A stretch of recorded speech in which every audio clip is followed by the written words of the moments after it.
কুরবানির দিন একজন মুমিনের জন্য অত্যন্ত গুরুত্বপূর্ণ ও ফজিলতপূর্ণ একটি দিন। এই দিনটি শুরু করতে হবে ফজরের নামাজ আদায় করার মাধ্যমে।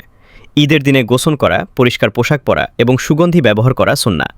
এরপর ঈদের নামাজ আদায় করতে হবে, কারণ রাসূল সাল্লাল্লাহু আলাইহি ওয়াসাল্লাম ঈদের নামাজের জন্য ঈদগাহে যেতেন। এই দিনে বেশি বেশি তাকবীর বলা উচিত।